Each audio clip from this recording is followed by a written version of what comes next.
سلام، حالا احوالتون چطوره؟ من احسان هستم و به اپیزود 3 پادکست من خیلی خوش اومدید.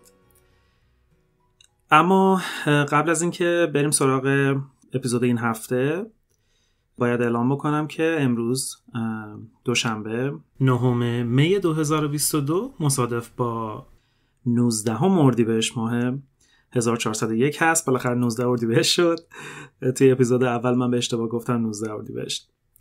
اما یک مورد دیگر رو هم اشاره بکنم و اون هم این هستش که از امروز این پادکست با نام پادکست نوال به کار خودش ادامه میده. نوال یک نام زیبا هست که معانی مختلفی داره. یکی از معانیش عطا و بخشش هست و یکی دیگه از معانیش نصیب هست. یکی از دلایلی که من این اسم رو انتخاب کردم اینه که هدف اصلی من اصلا از راه اندازی این پادکست این بوده که یک سری چیزا با هم دیگه حالا یاد بگیریم، یک سری چیزا کنار هم دیگه بشنویم و خلاصه یک سری چیزا گیرمون بیاد و به هر حال این اسم رو انتخاب کردم. این از این مورد. و مورد آخر این که قرار هست که از این به بعد ماهی یک بار یک اپیزود مصاحبه داشته باشیم با افراد مختلف که تمام تلاشم این هستش که اون مصاحبه ها هم براتون جذاب باشه. و اما بریم سراغ اپیزود این هفته که داستانی هست با عنوان راننده تاکسی که نوشته دوست بسیار خوبم پویان گرجی دوزه. بریم و با هم دیگه داستان این هفته رو بشنویم.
بعد از 30 سال رانندگی تاکسی هنوزم تحمل ظهرهای تابستون توی ترافیک براش سخت بود. مسافر هم نداشت که سرشو با حرف زدن گرم کنه. با بی‌حوصلگی به دور و برش نگاهی انداخت. به دنبال چیزی که سرش رو گرم کنه. رادیو رو روشن کرد. آهنگای قدیمی و تکراری یا آهنگای جدید مزخرف.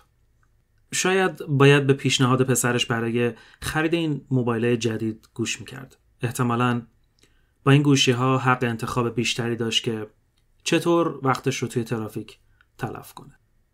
همه افراد خانواده موبایل هوشمند داشتن. حتی مادر 85 سالش هم فقط با پیام رسونهای اینترنتی گوشیش به دیگران زنگ میزد. عجیب بود این تکنولوژی. به یاد کودکیش افتاد. همه محله آخر هفته خونه دوستش جمع می شدن تا یه فیلمی توی تلویزیون نگاه کنن. اون دوران به نظر قرنها با امروز فاصله داشت. مثل امروز نبود و کسی به کسی زنگ نمیزد، خبرها دهن به دهن میچرخید، نه موبایل به موبایل. راننده به ماشین‌های اطرافش نگاه کرد. نظرش رو ماشین سمت چپیش جلب کرد. دو دختر جوان که به نظر دانشجو هم می اومدن غرق در صحبت و خنده بودن.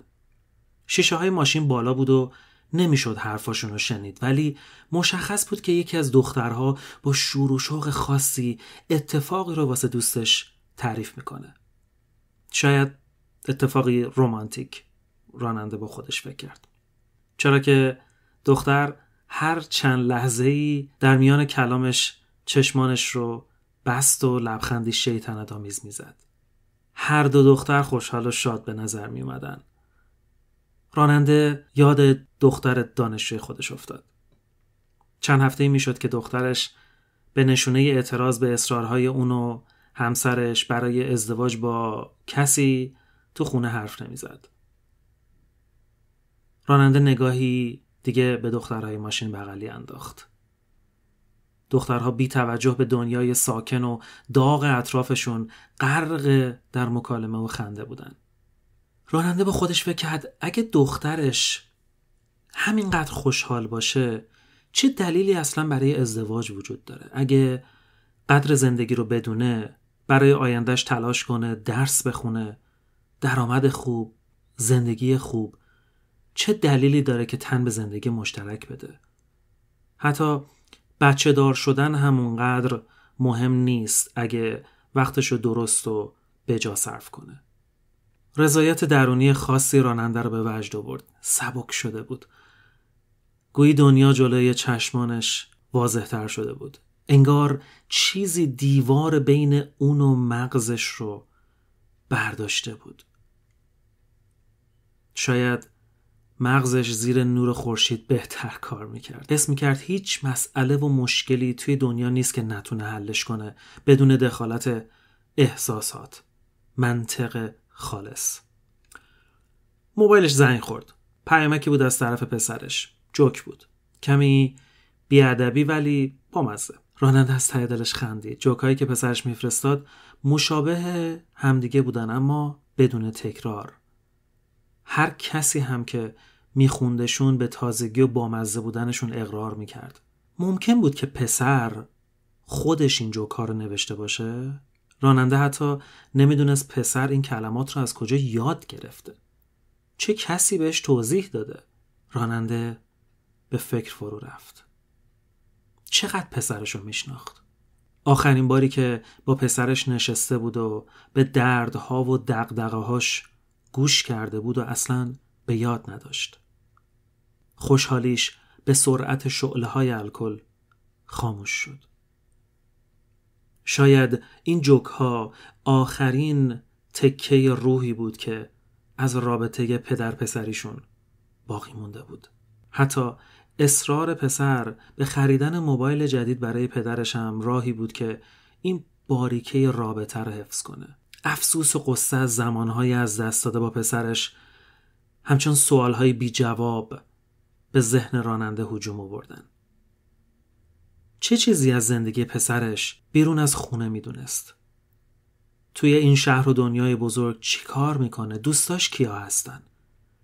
کسی یا چیزی آزارش میده؟ کسی رو دوست داره؟ چه هدفی داره؟ پشت تصویری که از پسرش ساخته چه کسی بود؟ هیچ وقت برای شناختنش تلاشی کرده بود؟ یادش نمی اومد. راننده سرش رو پایین انداخت. یاد حرف همسرش افتاد. پدری فقط غذا آوردن سر سفره نیست. میدونست باید به حرفای همسرش بیشتر گوش بده، اما مدت‌ها بود که با اون رابطش در حد سلام و خداحافظی باقی مونده بود. شبا جلوی تلویزیون خوابش می‌برد و صبح قبل از بیدار شدن دیگرون از خونه بیرون می‌زد. شاید همسری هم فقط پول درآوردن کار کردن نبود. عجیب دنیای پرمسئولیت بیرحمی بود. دستاش روی فرمون زیر نور خورشید میسوخت. خسته بود و داغی هوا هم به این حس پوچی و تنهایی کمک نمی‌کرد. زندگیش هم مثل این ترافیک بی حرکت و دم کرده یه جا ساکن وایساده بود. بطری آبشو برداشت. خالی بود. فلاسک یخش رو هم از خونه نیاورده بود. یعنی نخواسته بود که خانواده رو اول صبحی با یخ شکستن بیدار کنه. همیشه تلاش میکرد مراعات دیگران رو بکنه. صبح کسی رو بیدار نکنه، شبا هم وقتش رو با تلویزیون و اخبار بگذرونه تا خستگیش منجر به دعوا و غرغر نشه. اما چه کسی مراعات اونو میکرد؟ این انتظارات بیپایان مثل ترکش هایی نامرئی سرش رو به درد آورده بودن. حتی مغزش هم ازش گله میکرد و انتظار داشت که به همه چیز به یک اندازه توجه کنه. اما چه کسی بود جز این ماشین که از عرق ریختنهاش آگاه باشه؟ چرا باید دیگران رو اونطور که خودشون میخواستن درک کنه؟ پس خودش چی؟ چرا کسی به اون اهمیت نمیده؟ از این سوالات شرم داشت. به خودش فکر کردن رو خوشایند نمیدید، اما احساساتش که واسه چند دقیقه اونو منطقش رو رها کرده بودن همه با هم به ذهنش هجوم آورده بودن. احساس میکرد که به خودش تعلق نداره. تمام افکارش رو روزهای گذشته و آدمهای امروزش تشکیل میدادن. خسته بود از این همه مسئولیت‌های ناخواسته. آروم به پلاک جنگی آویزون از آینه جلو ضربه‌ای زد. پلاک به چپ و راست چرخید. زیر آفتاب برق میزد. برای دوست بچگیش بود که توی جنگ کشته شده بود. بمبی در نزدیکی قرارگاهشون فرود اومد و ترکشی به سر دوستش که تو فاصله 2 متری از اون ایستاده بود اصابت کرد. بی صدا و بی هوا. اونقدر سریع و آسون که حتی وقت آخ گفتن هم پیدا نکرده بود. بمب ترکید. همه برای چند لحظه روی زمین دراز کشیدن تا خطر بگذره. همه عجا بلند شدن جز دوست راننده. کسی رو هم نداشت، واسه همین پلاک رو راننده برداشته بود. در طول این سالها هم کسی سراغش رو نگرفته بود. فردای روز حادثه راننده خط مقدم جنگ رو ترک کرد و به خونه برگشت. دیگه به جبهه جنگ برنگشت. حتی دردسرهای قانونی برای ترک جبهه براش ایجاد شد، اما سالهای آخر جنگ رو تو خونه و شهرش گذروند. به هیچ کس دلیل واقعی ترک جبهش رو نگفت. هر از گاهی به یاد سوالهای پدرش میافتاد. چرا برگشتی؟ ترسیدم. چهره ناامید و سرفکنده پدرش رو هنوز به یاد داره، اما همون موقع میدونست که این دروغ از دلیل واقعیش ارزشمندتره. راننده پلاک رو دایره وار هل داد. ترس نبود که اون رو برگردونده بود. وقتی دوستش اونطور اتفاقی و بی هوا کشته شد، یک چیز برای راننده روشن شد. هیچ چیزی توی این دنیا نیست که ارزش تاق زدن با زندگیش رو داشته باشه. نه از مرگ میترسید، نه از درد. فقط چیزی رو قابل نمیدونست که جون و زندگیش رو براش در مقابل ترکش‌های آروم و بی صدا بگذاره. حتی پلاک آویزون با آینه هم برای دوستش نبود، برای خودش بود که خودش و زندگیش رو از یاد نبره. پلاک چرخون رو با دست متوقف کرد. نفس عمیقی کشید. هوا هنوز گرم بود، اما نزدیک غروب بود و خورشید کم رنگ شده بود. از آینه ماشین پشتیش نگاهی انداخت. پیرمردی پشت فرمون نشسته بود. سرش رو به پشتی صندلی تکیه داده بود. دهانش باز بود و چشمانش بسته. کاملا بی حرکت. راننده سرش رو چرخوند که بهتر ببینه. مطمئن شد که پیرمرد از هوش رفته یا شاید هم خواب بود. در همین هول و هوش راه باز شد. انگار کسی راه چاه رو باز کرده باشه. ماشینا با سرعت و عجله تموم به سمت سوراخ باز شده هجوم آوردن. ماشین‌های جلویی راننده شروع به جدا شدن از ترافیک کردن. ماشین دخترای جوون هم با سرعت از کنار تاکسی گذشت. راننده هنوز نگران حال پیرمرد ماشین پشتی بود.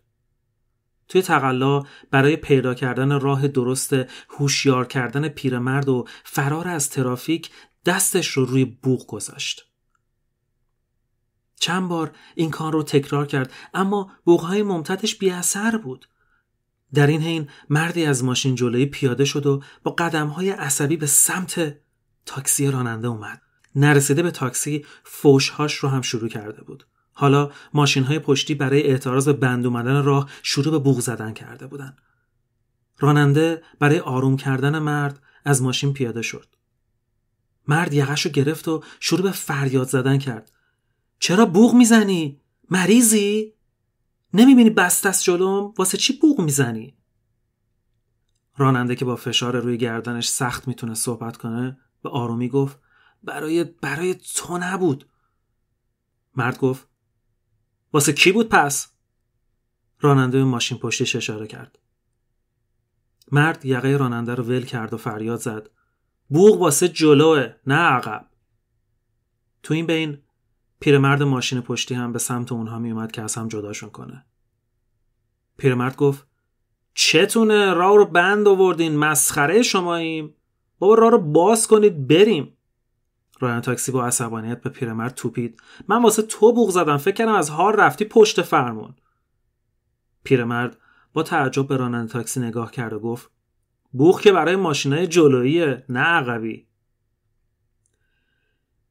برای لحظه‌ای همه سکوت کردن. راننده تاکسی با عصبانیت گفت من شرمندم، میشه گورمونو گم کنیم؟ مرد به ماشینش برگشت.